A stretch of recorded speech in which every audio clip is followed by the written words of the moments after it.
আবু সাইদ, ওরে এই বাংলাদেশের জনগণ জামাত ইসলাম বলি ফেলাচুলি ফেলাইতেছে।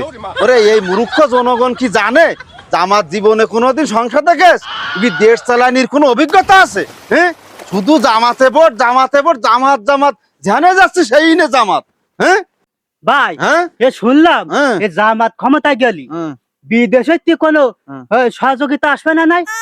ওরে তুই ঠিকই শুনেছি, ওই মাথায় টুপি আর জুব্বা পরা থাকলে কি বিদেশিরা পছন্দ করবে? না হ্যাঁ? না, এটা ভাইবলো কি এই দেশের মানুষ?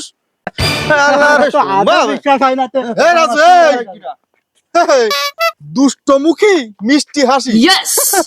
শোনো, ওই জামাতের দেশ চালানোর অভিজ্ঞতা ঠিকই আছে, কিন্তু জামাতের অভিজ্ঞতা নেই চাঁদাবাজি করার, দেশের সম্পদ লুণ্ঠন করে বিদেশি বেগম পাড়া বানানো, সন্ত্রাসী করা, পরের অর্থ আত্মসাৎ করা, একজনের মাথায় বাড়ি দিয়ে তার সম্পদ লিখে রাখা, ওই গরিবের পেটে লাথি মারিয়ে তার ওই সম্পদ ছিনিয়ে নেওয়া, ওই কোটি কোটি টাকা ব্যাংকের নিয়ে ঋণ খেলাপি হওয়া, দ্বৈত নাগরিক হওয়া, এই সবগুলো জামাতের অভিজ্ঞতা নেই, কিন্তু দেশ চালানি অভিজ্ঞতা জামাতের আছে।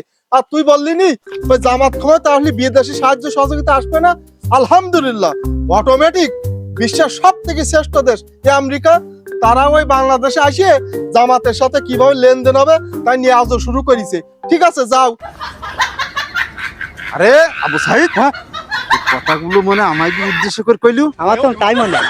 চল, হ্যাঁ না থাকা যাবে না। আমার জনগণ এত সচ্ছার হয়ে গেছে এইবার কথা কর মতো নেই।